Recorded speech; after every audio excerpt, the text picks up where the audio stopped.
안녕하십니까. 토론토 한인 장로교회 신한준 목사입니다. 오늘 이 시간에 야고보서 개관 두 번째 시간으로 여러분들 다시 만나 뵙게 되었습니다. 새해를 맞아서 여러분들 계속해서 집에 계시겠지만 어떻게 지내셨는지 좀 궁금합니다. 우리가 지금 말씀을 계속해서 공부해 가고 있는데 이 말씀이 우리의 삶에 분명한 새로움을 주고 변화를 준다는 것을 기억하면서 특별히 야고보서가 지난주에 말씀드렸던 것처럼 어떤 그 실천하는 신앙과 깊은 관련이 있는 그런 말씀이기 때문에 그 부분을 좀 집중하면서 이 말씀 공부를 한다면 우리 삶 속에 하나님의 놀라운 역사들이 일어나는 것들을 우리가 보게 될 것이라고 그렇게 확신합니다. 오늘 이 시간에 개관 두 번째 시간인데요. 지난 시간 1시간만으로 좀 다룰 수 없었던 야고보서의 어떤 구조에 대한 부분과 또 야고보서가 중심적으로 다루고 있는 주제가 무엇인지 이 부분에 대해서 오늘 조금 더 자세하게 살펴보고 야고보서 본문 내용으로 다음 주부터 들어가 보도록 하겠습니다. 네, 그래서 오늘 다룰 내용은 방금 말씀드린 것처럼 크게 두 가지인데요. 야고보서의 구조에 대한 것 그리고 야고보서의 핵심적인 내용입니다. 근데 이 두 가지가 제가 실질적으로 해봤더니 이렇게 좀 말씀을 읽으면서 또 여러 가지 주석서들을 좀 참고하고 논문들을 좀 참고하고 이렇게 하면서 살펴봤더니 두 개가 서로 이렇게 엉키게 되더라고요. 그러니까 야고보서의 구조가 그렇게 칼로 무자르듯이 이렇게 딱 잘라서 나눠지지가 잘 않고요.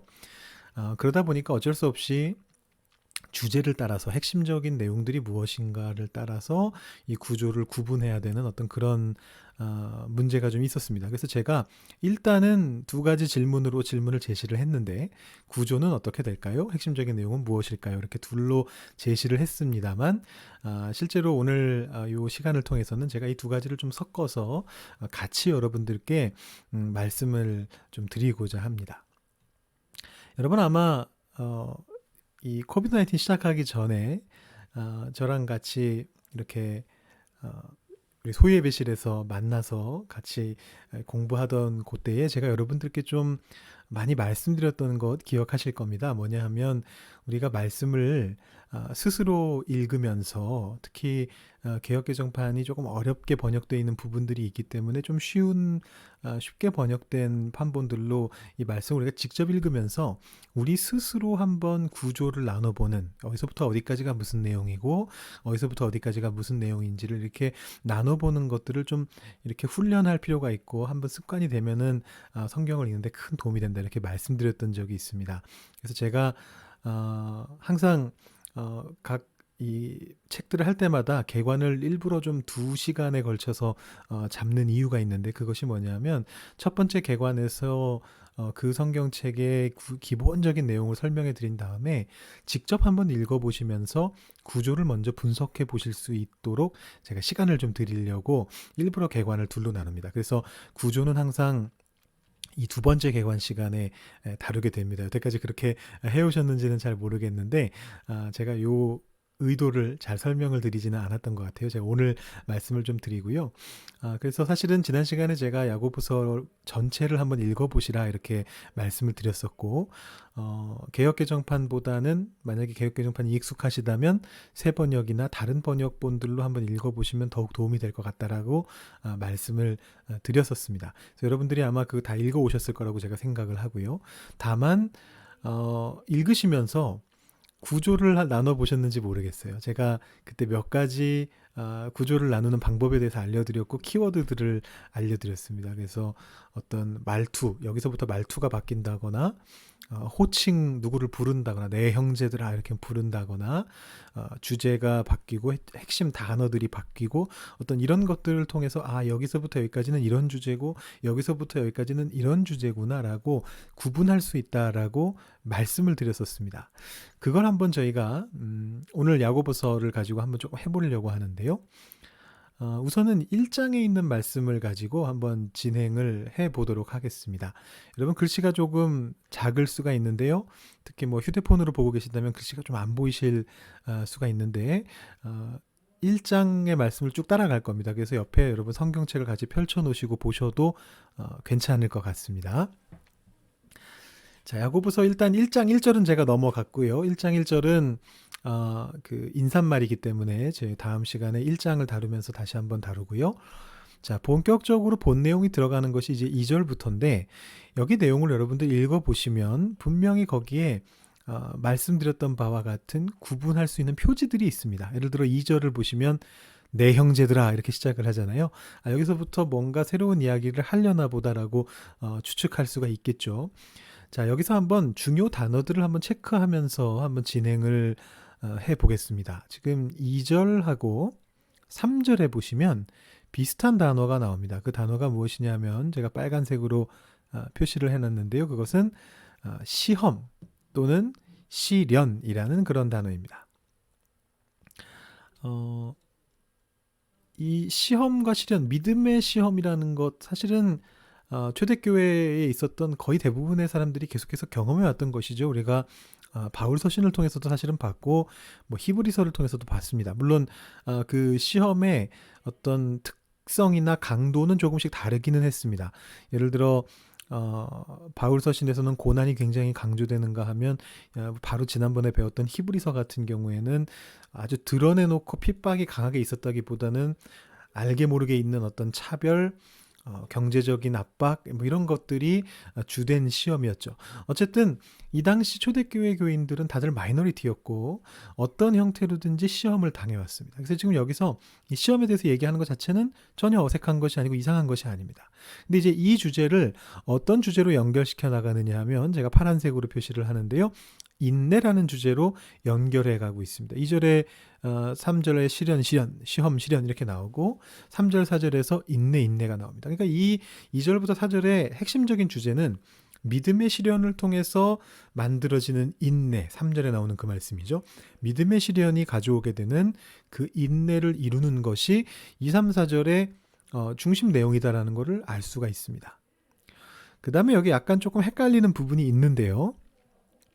4절에 부족함에 대한 얘기가 나오고 5절에도 부족함에 대한 얘기가 나옵니다. 제가 보라색으로 표시를 해놨는데 보라색이 좀 잘 안 보이네요. 제가 이걸로 한번 표시를 해보겠습니다. 이게 될지 모르겠네요. 오늘 새롭게 한번 시도해 봅니다. 네, 여기 보시면 부족. 제가 노란색으로 형광펜으로 색을 칠하고 있습니다. 5절에도 지혜가 부족이라는 표현이 나오죠. 보이시죠? 네, 이것입니다. 그래서 부족함이라는 어떤 얘기가 이제 나오고 있고요. 근데 이게 연결되는 것이냐? 연결되는 것 같기는 합니다. 일단은 넘어가 볼게요. 근데 이제 주제가 사실은 5절부터 바뀌기 때문에 이 부족함의 부분은 사실은 좀 다른 의도가 있다는 것을 나중에 보게 될 겁니다. 일단은 2절부터 4절까지 시험과 인내, 믿음의 시험과 인내에 대한 걸 얘기했다면 5절부터 나오는 얘기는 뭐냐 하면 초록색입니다. 구하라 그리하면 주시리라. 구하고 조금도 의심하지 말아라. 주께 얻는다라는 우리가 하나님께 구하고 그러면 하나님께서 우리에게 주신다라는 주제가 5, 6, 7절에 주르륵 이어서 나오고 있습니다. 이게 사실은 5, 6, 7절의 주제입니다. 그러니까 부족함은 사실은 연결고리인 거죠. 시련과 인내의 주제에서 이 구함의 주제로 넘어가기 위해서 연결고리로서 이 부족함이라는 단어가 두 번 연달아 나오고 있는 것이고 실질적으로 내용적으로 볼 때는 5, 6, 7절이 전부 다 구함의 문제라는 것을 이제 보실 수가 있습니다. 근데 이 구함의 문제가 또 하나 주제가 엉켜 있는 게 뭐냐 하면 거기 제가 녹색이 구함이고요. 그 다음에 뭐라고 해야 될까요? 겨자색이라고 해야 될까요? 요 진한 겨자색으로 의심이라는 단어를 색깔을 칠해봤습니다. 의심하지 말아라. 의심하는 자는 이러하다. 이런 사람은 의심하는 사람이죠. 그다음에 두 마음을 품었다. 이것도 이제 의심과 믿음을 같이 가지고 있는 사람을 두 마음이라고 표현하고 있습니다. 그러니까 지금 여기서 보시는 바와 같이 5절부터 사실은 8절까지의 내용이 어떤 그 믿음으로 하나님께 구하면서 받는 것, 믿음 없는 사람, 이 두 가지를 대조하고 있는 어떤 그런 장면이라고 보실 수가 있겠습니다. 사실 그 다음에 9절로 넘어가면 주제가 바뀌는 게 눈에 확연하게 드러납니다. 9절에서부터는 어떤 주제가 나오느냐 하면 낮음과 높음이 나오고 있죠. 보시면 약간 진한 파란색, 하늘색이 아닌 파란색으로 제가 낮음에 대한 표시들을 해놨고요. 낮은 형제는 자기의 낮아짐을 쇠잔하게 되리라, 이런 표현들이 나오고 있고, 다른 한편으로 높음이라는 단어, 진한 오렌지색인데요. 높음을 자랑하라, 부한 자. 그 다음에 또 11절에도 부한 자라는 주제가 나옵니다. 그러니까 여기서 지금 9절에서 11절은 주제가 확연하게 눈에 보이는데 그건 대조입니다. 낮은 자, 가난한 자와 부한 자, 높은 자의 어떤 대조가 등장하고 있습니다. 그러니까 여러분, 이 구조라는 거를 너무 어렵게 생각하실 필요는 없고, 사실은 야고보서 구조가 조금 복잡한데요. 그래도 그렇게 너무 어렵게 생각하실 필요 없이 한번 읽으시면서, 이런 단어들이 여기 많이 나오고, 요게 이 부분의 주제인가 보다라고 이렇게 생각을 해볼 수가 있다라는 이제 그런 말씀이죠. 그래서 이 내용을 간단하게 요약을 해본다면 이렇게 요약을 해볼 수가 있겠습니다. 이 앞에 2절부터 4절까지의 내용은, 4절 맞죠? 네, 2절부터 4절까지의 내용은 시험과 그 다음에 인내입니다. 그죠? 그 다음에 이제 5절부터 8절까지의 내용은 믿음으로 구하는 것. 글씨가 잘 안 써지네요. 믿음으로 구하는 것.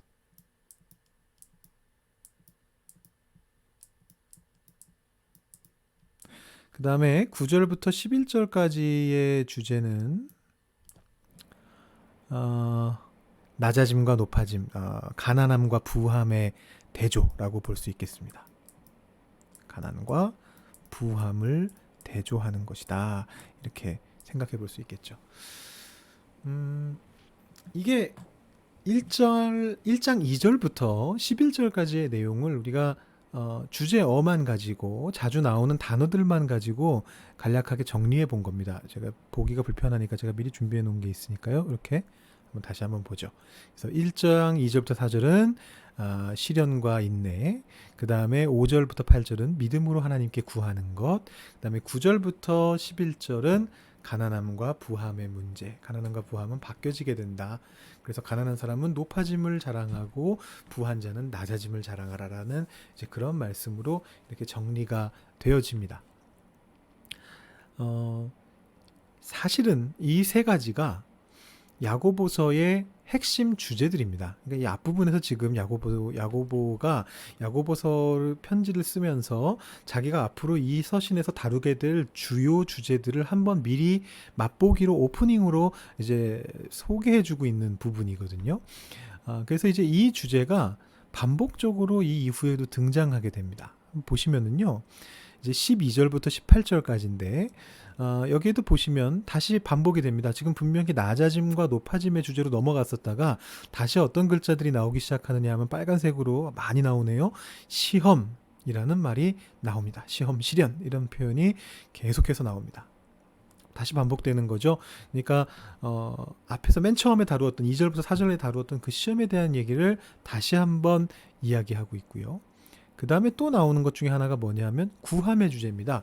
그래서 12절에 보면 하나님이 생명의 면류관을 주실 것이다, 너희가 얻게 될 것이다 라는 얘기가 나오고, 17절에는 온갖 좋은 은사와 온전한 선물이 아버지께로부터 위로부터 내려온다 라는 이런 표현을 쓰고 있습니다. 그러니까 앞에서 두 번째 다루었던 믿음으로 하나님께 구하면 하나님이 주실 것이다 라는 그 주제가 여기에서 다시 한번 나오고 있는 것이죠. 또 19절부터 27절에도 보시면 글씨가 굉장히 작습니다만 성경책을 옆에 놓고 보시면 되겠습니다. 여기에 네. 이 사실은 그 앞에 18절부터 나오는 건데 18절에 보시면 진리의 말씀이라는 표현이 나오거든요. 이것도 이제 도입하는 거고요. 다음 내용을. 그래서 19절에 보시면 바로 이 말씀에 대한 내용이 21절, 22절, 23절, 25절에 제가 파란색으로 표시한 곳에 말씀, 율법에 대한 얘기들이 쭉 나오고 있습니다. 여기에서 말씀을 듣고 그 말씀대로 어떤 행하는 것에 대한 주제가 나오는데, 이 주제가 무엇하고 연결되어서 나오느냐 하면 말하는 것과 연결돼서 나옵니다. 지금 여기 말하는 것이 초록색으로 제가 표시해 놨는데, 말하는 것은 더디하고 성내는 것은 안 좋고 더러움과 넘치는 것을 말하면 안 되고 온유한 말을 해야 되고 또 자기 혀를 제갈 물려야 되고 이런 얘기들이 쭉 나옵니다. 그래서 이 내용은 사실은 폭넓게 보면 앞에서 얘기했던 구함의 주제랑 연결되는 것입니다. 사실은 이 앞부분에서는 구함을 하나님께 믿음으로 구하는 것 하나만 얘기했습니다만 이제 뒤에 가면 그게 어떻게 발전이 되느냐 하면 말하는 혀의 문제와 그 다음에 기도의 문제로 이렇게 구분되어져서 두 가지 주제로 나눠지면서 발전이 됩니다. 야고보서 내에서. 그래서 이 주제가 또 이렇게 얽히고 있는 거죠. 말씀을 행하는 것과 말하는 것의 주제가 얽히고 있고, 그 다음에 잘 안 보이시죠? 보라색 표시가 맨 밑에 줄에 있습니다. 27절에 고아와 과부를 그 환난 중에 돌보는 것이 그 말씀을 행하는 것의 한 가지 사례로서 포함돼서 나오고 있습니다. 자, 그래서 지금 보시면은요. 이 야고보서 1장의 내용이 시험과 또 그 믿음으로 구하는 것과 또 부함의 문제와 또 말하는 것, 말씀의 행함 이런 얘기들이 이렇게 막 섞여 나온다는 것을 보실 수가 있을 거예요. 그래서 이게 소단락은 거의 정확하게 구분들이 되는데요. 방금 보여드린 것처럼 대략적으로 여기서부터 여기까지는 요 주제구나, 여기서부터 여기까지는 이 주제구나, 요거는 구분이 되는데 문제는 이 소단락들이 어떤 의도를 가지고 배치되고 있는가에 대해서는 학자들마다 견해가 다 다릅니다. 제가 지금 거기에 A, B, C라고 그냥 표현을 했는데 제가 참고한 몇몇 책들 중에 이 구조를 자세하게 구분한 3개의 책을 제가 주석책을 그냥 이름은 말씀드리지 않고 A, B, C라고 제가 표시를 해봤는데요. 이렇게 소단락 구분은 거의 비슷합니다. 2절부터 4절, 5절부터 8절, 9절부터 11절, 12절부터 18절, 19절부터 21절 대략 비슷하게 나누고 있는데 그 주제가 무엇을 의미하느냐에 대해서는 서로 생각하는 바가 조금씩 달라요. 그래서 분석을 다들 제각각 다르게 하고 있습니다. 여기 A 같은 경우 A하고 B는 그나마 좀 비슷한데요. 방금 우리가 본 거랑 굉장히 비슷하게 구분을 하고 있는데 보시면 시험과 기쁨의 주제, 인내랑 관련된 거죠. 시험과 온전함의 주제 이렇게 구분을 하고 있고 5절과 8절이 바로 기도를 통한 지혜의 주제, 하나님이 지혜를 주신다 비슷하게 구분을 하고 있고 그 두 개를 C에서는 묶어놨습니다. 그 다음에 부함에 대한 문제, 근데 여기서는 겸손한 자의 문제로 바꿨고 이분은 운명의 반전이다, 가난함과 부함이 바뀌는 것이다 라는 얘기를 하고 있다라고 보고 있고요. 그 다음에 12절부터 18절은 다시 시험으로 주제가 넘어왔는데 여기서 B 같은 경우는 시험보다는 하나님이 좋은 것을 주신다, 즉 5절 8절과의 관계에 더 주목하고 있고 A 같은 경우는 이렇게 관계가 있다고 생각하는 거죠. 말을 제어하기를 배우라 이 부분을 얘기하는데 비슷한데요. 차이는 여기서 A라는 분은 이것과 이것이 연결된다라고 생각하고 있고 B라는 분은 그게 연결된다고 생각하지 않습니다. C는 더 심한데 C분은 아예 여기서부터 새로운 대단락이 시작된다고 생각합니다. 2장까지 연결되는 뭐 이런 식으로 조금씩 비슷한 듯 하면서도 조금씩 차이가 있습니다. 저는 여기서 여러분들께 이분들이 다 저보다 야고보서를 더 많이 아시는 야고보서를 당신들의 전공으로 공부하신 박사님들이시기 때문에 제가 뭐 이분들을 비판할 수는 없고요. 다만 여러분들께 소개를 해드리기 위해서 비교적 비슷한 이 A하고 B를 좀 정리하면서 요거를 제 식으로 풀어서 여러분들께 좀 설명해 드리려고 합니다. 그 제 식으로 푼 건 뭐냐면, 자, 이 사람들이 다들 야고보서를 가지고 박사학위를 받으신 대가들인데 이렇게 서로 생각을 다르게 할 수 있다는 것은 결론적으로 말하면 야고보서의 구조가 분명하지 않다는 겁니다. 확실하지 않다는 거죠. 그래서 저는 여러분들께 어떻게 제시를 하려고 하느냐 하면 야고보서를 구조를 딱딱 잘라서 설명해 드리지 않고요. 이렇게 설명하면 물론 좋기는 하겠죠. 제가 여러분들께 야고보서는 1장 1절부터 여기까지는 이런 내용입니다. 그 다음은 이런 내용입니다. 그 다음은 이런 내용입니다. 이렇게 정리해 드리면 여러분들이 편하신데 받아 적으시면 되니까. 근데 그렇게 가지 않고 아까 말씀드린 크게 세 가지 주제, 조금 더 폭을 넓히면 조금 더 다양한 주제들이 어디에서 더 어떤 게 더 강조되면서 진행이 되고 있는가라는 식으로 조금 이 구조를 설명하는 방향으로 좀 가려고 합니다. 말이 좀 지금 들으시면서 이게 무슨 소린가 싶으실 텐데 보시면 이제 아시게 될 겁니다. 그래서 여기서 제가 아까 말씀드린 것처럼 야고보서의 구조와 야고보서의 핵심적인 내용을 제가 같이 설명할 수밖에 없다고 말씀드린 것이 아까 우리가 처음에 봤던 1장 2절부터 11절 사이에 나오는 세 가지 핵심 내용, 시험과 말에 대한 것과, 이 말이라는 것은 하나님께 구하는 것도 있고 다른 사람에게 말하는 것도 포함이 되는데요. 이 말에 대한 것과 그다음에 부함, 부유함, 부자에 대한 것, 이 세 가지 주제가 계속해서 막 반복돼서 나오면서 이게 나왔다가 이게 나왔다가 이게 나왔다가 때로는 이 주제와 이 주제 두 개가 섞여 나오기도 하고 때로는 요 주제와 요 주제가 섞여 나오기도 하고 이렇게 나오면서 야고보서가 진행이 된다라고 생각하시면 될 것 같습니다. 그래서 이 각각의 주제는 방금 말씀드린 것처럼 몇 가지 더 주제들이 있고요. 시험이라는 주제 안에 하나님과 나와의 시험의 관계, 나의 믿음의 시련의 문제, 그것이 인내로서 어떻게 발현되는가 이런 주제가 나오는가 하면 이 말의 주제와 관련돼서는 지혜라는 말이 여러 번 나오고 동시에 하나님께 기도하는 문제, 하나님께 구하는 문제가 나오면서 다른 사람들 앞에서 내 혀를 제갈 물려서 내가 말을 어떻게 제어하고 조심해야 되는가 이런 주제로 폭넓게 넓혀지고 있고 그 다음에 부함의 문제는 부유함과 가난함의 주제를 다루는데요.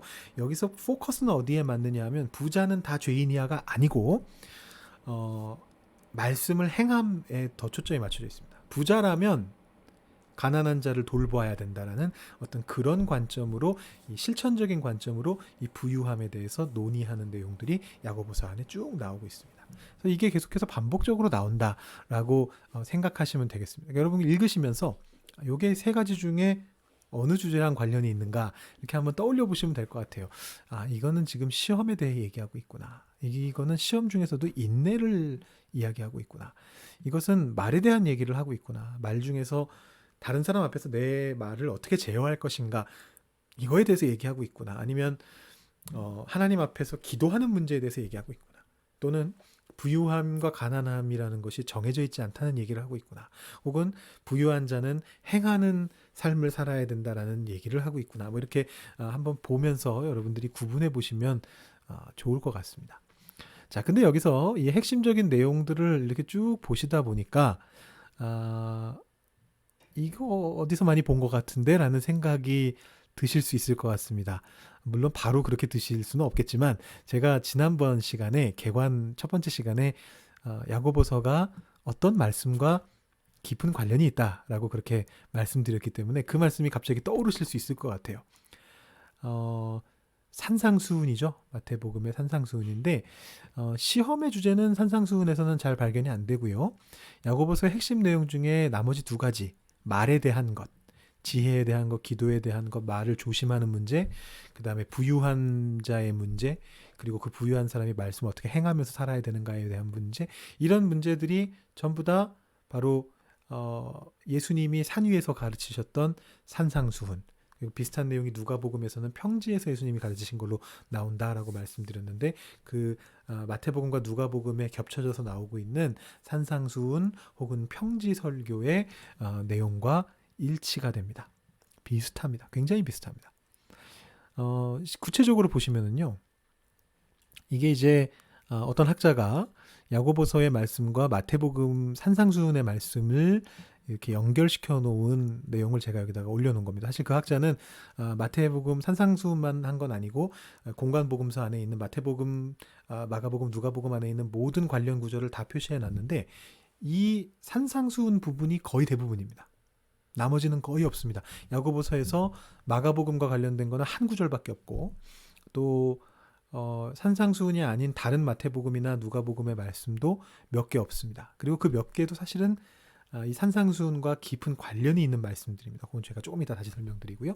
그래서 실질적으로 야고보서는 거의 산상수훈을 베껴놨다 내지는 산상수훈을 재배열해 놓았다 라는 느낌을 주는 또는 산상수훈에 대한 해설이다 라는 생각을 들게 하는 어떤 그런 책이라는 것을 보게 됩니다. 아주 뭐 1장부터 5장까지 전 장에 걸쳐서 이 마태복음 5장부터 7장의 산상수훈의 말씀들이 지속적으로 반복돼서 나오고 있습니다.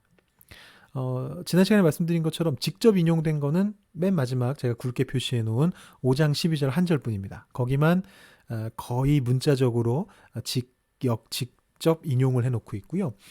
나머지 말씀들은 굉장히 간접적인데 여러분 지금부터 제가 몇 개 예시를 보여드리려고 하는데요. 이 예시를 보시면 관련이 되는 것 같긴 한데 뭐 그렇게 확연하진 않은데 라는 생각이 드실 수가 있어요. 근데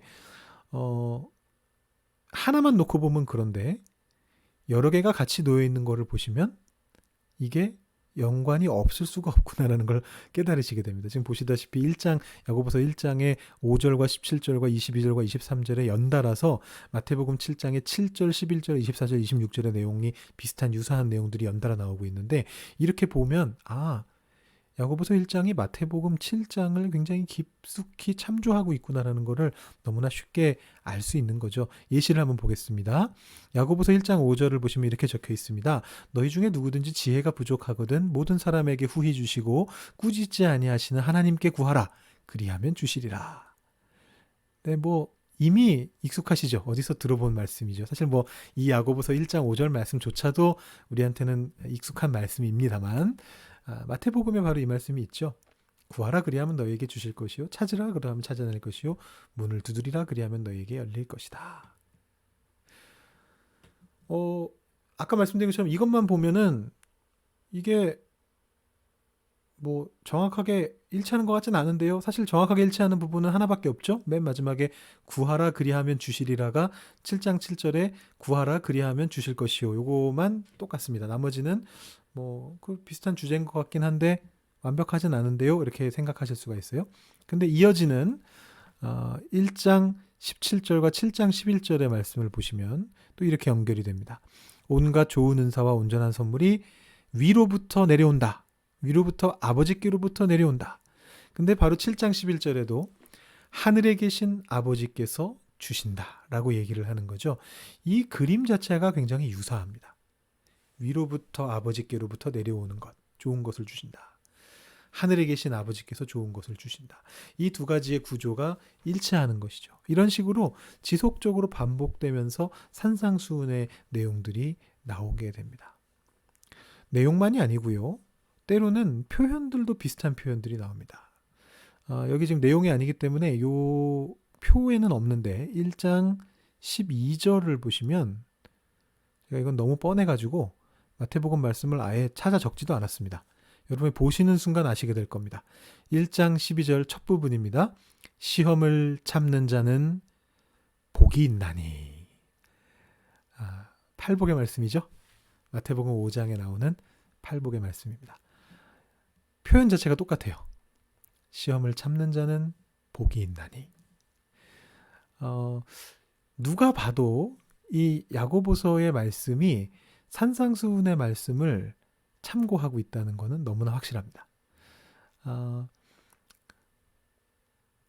근데 이제 이거를 조금 생각을 해봐야 되는데요. 제가 아까 말씀드렸듯이 산상수훈뿐만 아니라 마태복음의 몇몇 말씀이 그리고 누가복음의 또 몇몇 말씀이 야고보서와 더 많이 연결이 되는 것들이 몇 개 더 있다라고 말씀을 드렸습니다. 그에 반해서 마가복음은 딱 하나만 있고 다른 말씀들은 겹쳐지는 말씀이 거의 없다라는 말씀도 드렸습니다. 이거는 사실은 조금 깊이 들어가는 내용이라 여러분들께 제가 말씀드려야 될지 조금 고민을 했는데요.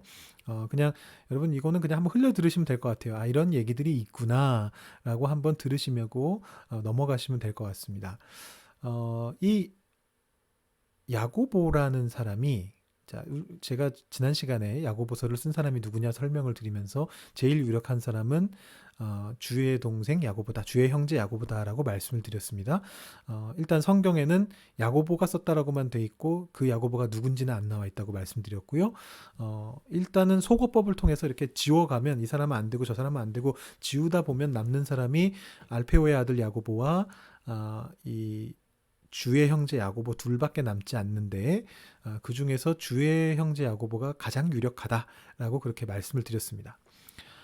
근데 이제 또 한 가지 말씀드렸던 것은 이 야고보가 본인이 이 글을 다 쓴 건 분명히 아닌 것 같고 아마도 야고보가 자신이 목회하던 지역에서 설교한 내용들을 그의 제자나 후대의 사람들이 모아서 책으로 편집한 것이 지금의 야고보서인 것 같다라고도 말씀드렸습니다. 왜냐하면 헬라어가 너무나 유려하게 펼쳐지고 있기 때문에 그 나사렛에서 나고 자란 야고보가 쓸 수 있는 수준의 글이 아니기 때문에 최종적인 형태는 야고보가 아닌 다른 사람이 만든 것 같다라고도 말씀을 드렸습니다. 일단은 뭐 확실한 건 우리가 알 길이 없지만 이것을 야고보가 썼다고 한번 생각을 해보죠. 자, 야고보가 왜 이 산상수훈을 이렇게 인용하고 있는 것인가? 그리고 산상수훈 플러스 알파로 마태복음과 누가복음의 몇몇 구절들을 추가적으로 인용하고 있는 것인가? 학자들이 생각할 때 이 야고보서가 인용한 말씀들은 Q라고 하는 가상의 문서로부터 나온 것으로 생각되어지고 있습니다. 이 Q라는 것은 뭐냐면요. 예수님께서 직접 복음서를 쓰지 않으셨잖아요. 예수님은 그냥 활동만 하시고 십자가에 달려 돌아가셨다가 부활하시고 승천하셨습니다. 그리고 나서 복음서가 쓰여진 것은 상당히 후대거든요. 많은 학자들이 얘기하는 것처럼 가장 빨리 쓰여진 마가복음 같은 경우가 뭐 주후 빨라봤자 뭐 67년, 68년. 사실은 바울 서신들이 먼저 쓰여지고 그 후에 이제 복음서가 쓰여지게 됩니다. 그러면 이제 복음서가 쓰여질 때까지 이 내용들은 어떻게 사람들이 알고 있었느냐라는 것이죠. 예를 들어 바울이 예수님과 함께 직접 다니지 않았는데 바울은 어떻게 예수님께서 주신 말씀들을 알고 있느냐. 또 바울뿐만 아니라 다른 사람들도 마찬가지죠. 뭐 예수님과 함께 다닌 사람들이야. 예수님이 하신 말씀을 본인이 기억하고 있으니까 본인이 얘기할 수 있겠지만 이 사람들이 온 세상을 돌아다니면서 다 전도한 건 아니잖아요.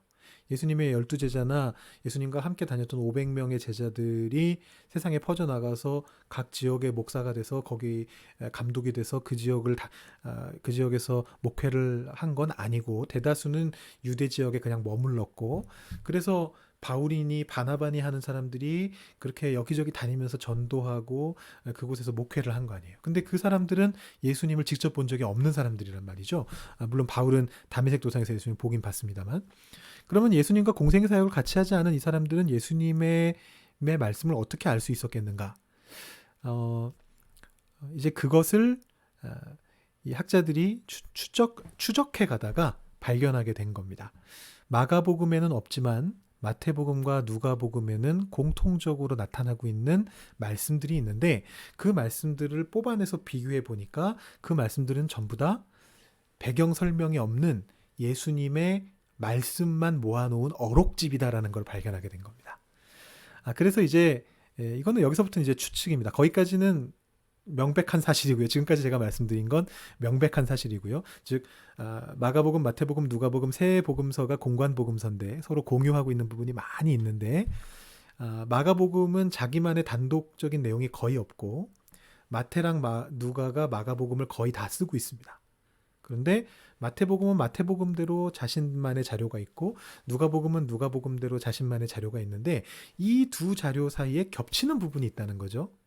마가복음은 빼고요. 마가복음 외에 마태복음에도 있고 누가복음에도 있지만 마가복음에는 없는 말씀들이 겹쳐지는 부분이 있는데 그 말씀들의 특징을 살펴보니까 그 말씀들이 전부 다 예수님의 말씀에 대한 것들을 모아놓은 것이더라는 겁니다. 단편적인 말씀들, 짧은 말씀들 말하는 겁니다.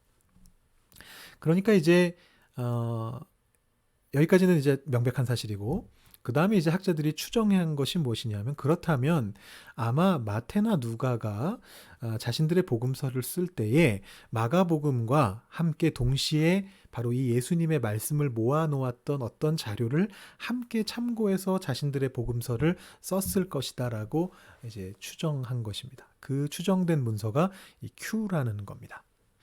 독일어의 문서라는 단어 크벨레를 줄인 말입니다. 그냥 앞자만 딴 겁니다. 뭐 특별한 의미가 있는 말이 아닙니다. 그냥 Q입니다. 문서란 뜻입니다. 예수님의 말씀만 모아놓은 말씀 기록입니다.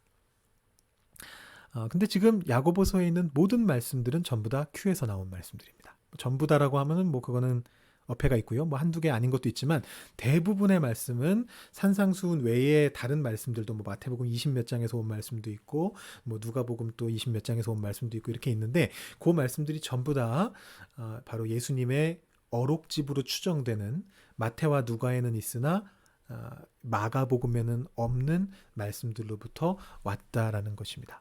그래서 이제 학자들이 생각하는 겁니다. 야고보서도 이 Q를 알았던 것 같다.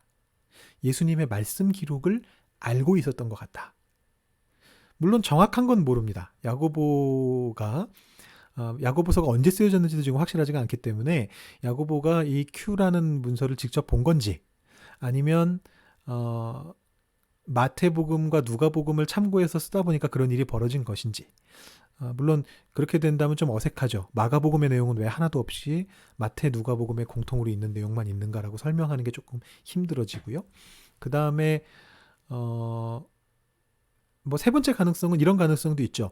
야고보가 사실은 예수님과 직접 동행한 사람은 아니지 않습니까? 주님의 형제지만 예수님이 공생 사역을 하고 계신 기간 동안에는 뭐 야고보라고 이름이 딱 나오진 않지만 예수님의 형제들은 대부분 한 발 물러서서 예수님을 관망하는 사람들이었지 예수님의 적극적인 제자이거나 예수님을 쫓아다니는 사람은 아니었습니다.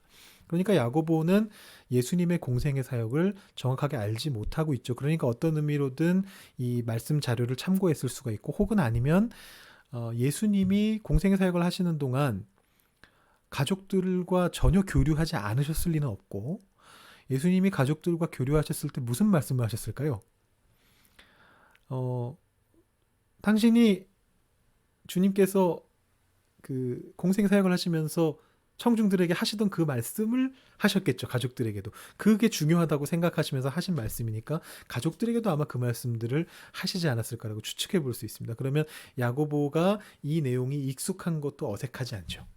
그래서 어느 쪽이든 어떤 상황이든 야고보서를 야고보 본인이 썼던 혹은 뭐 야고보로부터 조금 떨어진 다른 사람이 썼던 혹은 야고보가 직접 예수님께 들은 걸 가지고 쓴 것이든 아니면 그 예수님의 말씀을 모아놓은 자료집을 보고 쓴 것이든 어느 쪽이든 간에 한 가지 확실한 것은 이 야고보서가 이 예수님의 말씀 기록을 굉장히 충실하게 따르고 있고 그 말씀 기록을 가지고 야고보서를 쓰고 있다라는 것입니다.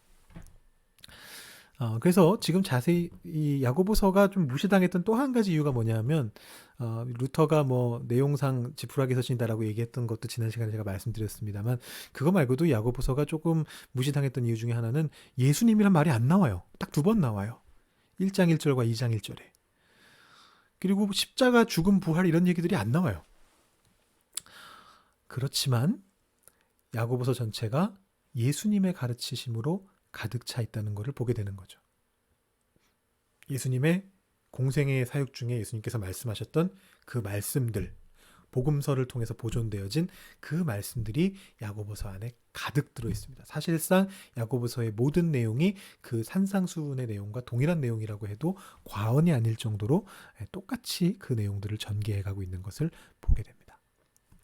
그래서 이것이 한 발 더 나가면 어떤 의미가 되느냐 하면 복음서가 있기 때문에 물론 야고보서가 유일한 건 아닙니다만 서신서들 중에서는 유일하게 예수님의 공생의 사역 메시지에 집중하는 책이 바로 야고보서입니다. 신약학자들의 오래된 미스터리가 뭐였냐 하면 지금은 해결됐습니다. 지금 해결된 건데 과거에 아주 오랫동안 미스터리였던 것이 뭐냐면 이것이었습니다. 왜 예수님은 하나님 나라가 가까이 왔다라는 것을 복음으로서 전파하셨는데 예수님의 제자들은 그 예수님이 공생의 사역 때 말씀하셨던 그 내용들을 한마디도 얘기하지 않고 예수님이 십자가에 달려 돌아가셨다가 부활하셨다는 사실을 복음으로서 세상에 전했는가? 이게 오랜 기간 미스테리였습니다. 그래서 이거를 좀 비판적으로 보는 사람들은 그 외부의 안티 크리스찬들은 뭐라고까지 얘기하느냐 하면 바울이 예수님의 종교를 바꿨다.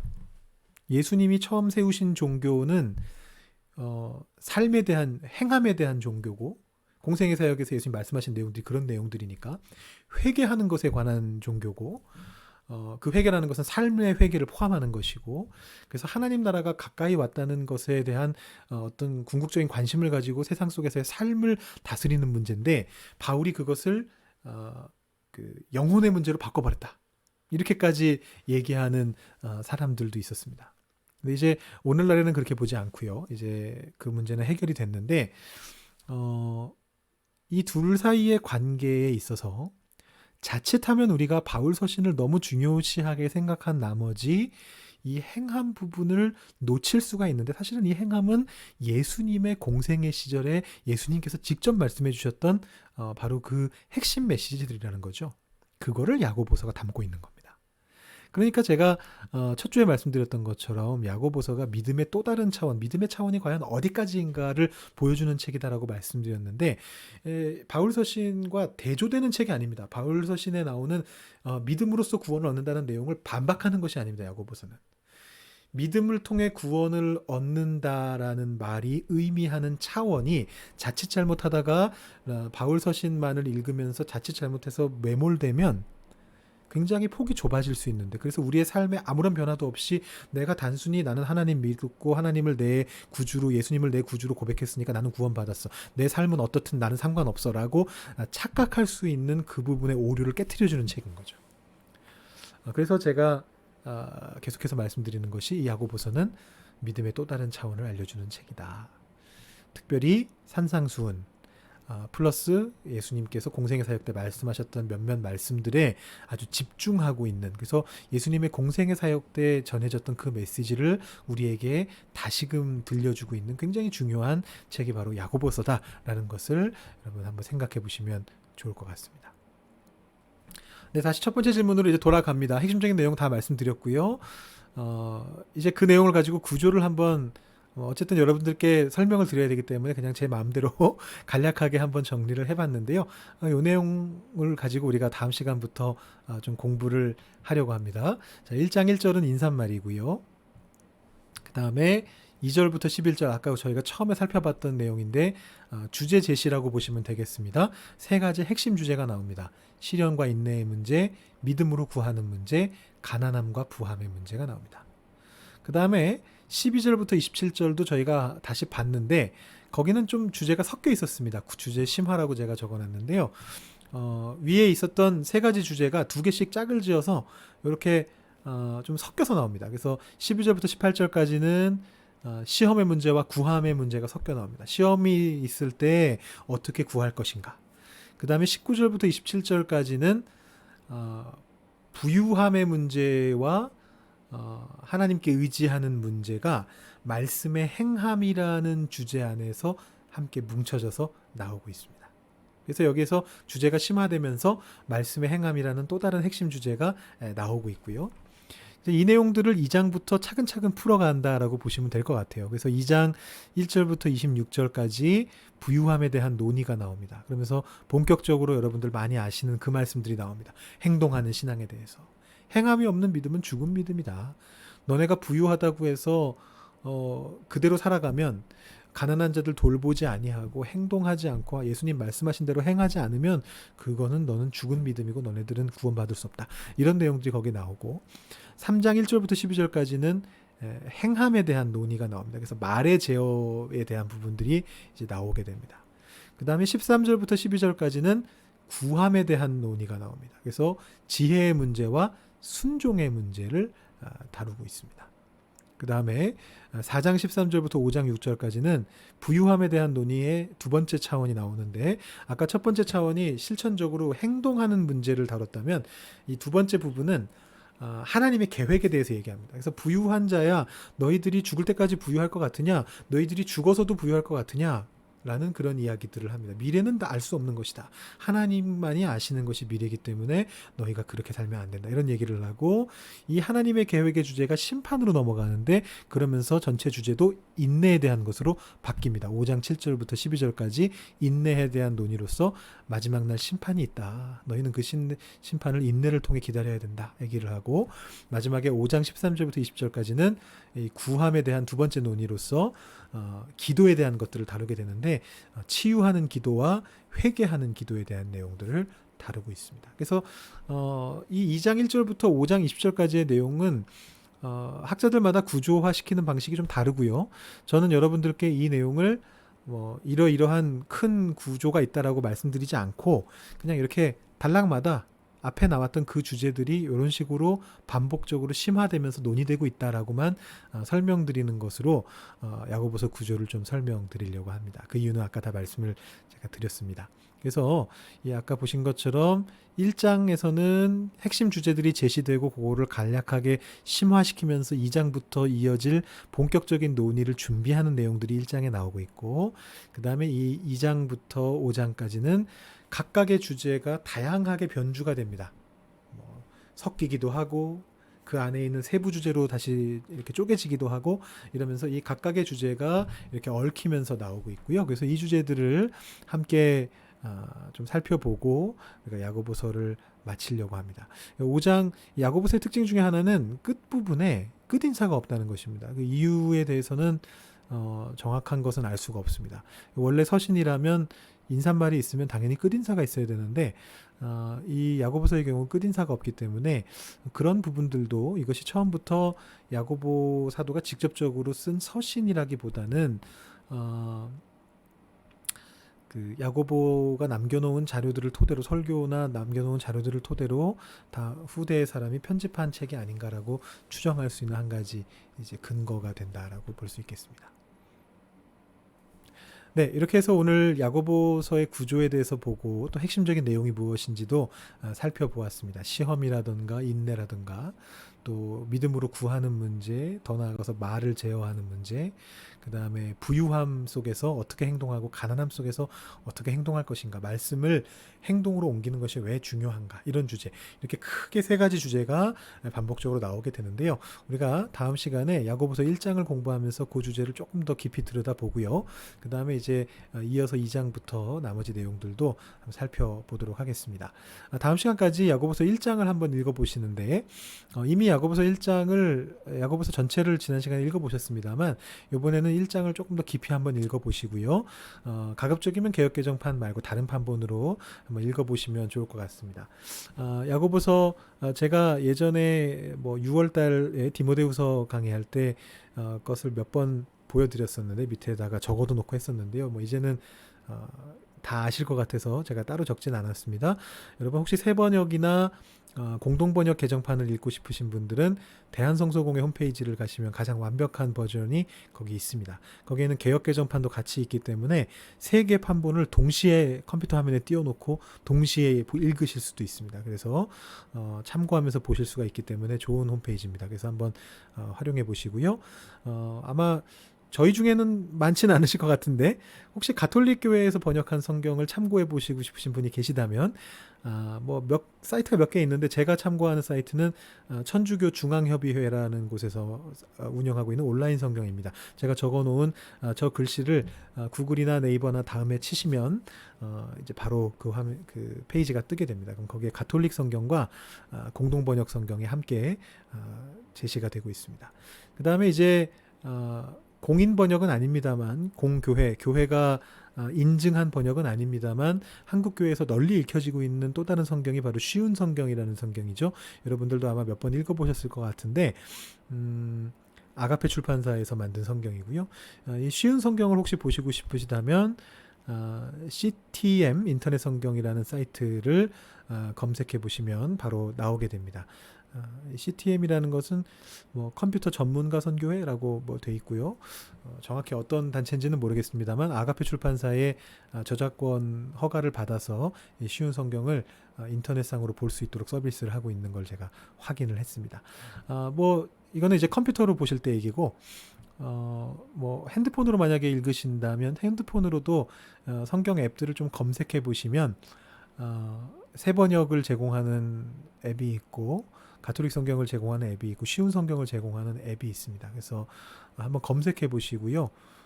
제가 여기서 그거를 뭐 소개해 드리면 광고하거나 이러는 거가 될 수도 있을 것 같아서 이 애플리케이션은 제가 이름은 소개해 드리지 않는데 좀 아쉬운 거는 이 중요한 번역들을 한꺼번에 제공하는 앱은 없습니다. 제가 여태까지 본 바로는 없습니다.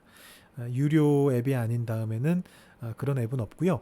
그래서 새 번역 따로, 개역 개정 따로, 뭐 공동 번역 따로, 뭐 이런 식으로 아마 따로따로만 구하실 수 있을 것 같아요. 그래서 여러분들은 뭐 편의에 따라서 그 중에 한 개만, 뭐 새 번역만 받으셔도 좋을 것 같고요. 저는 이제 참고를 해야 되기 때문에 새 번역과 공동 번역과 가톨릭 성경을 다 핸드폰에 다운받아 놓고 있긴 합니다.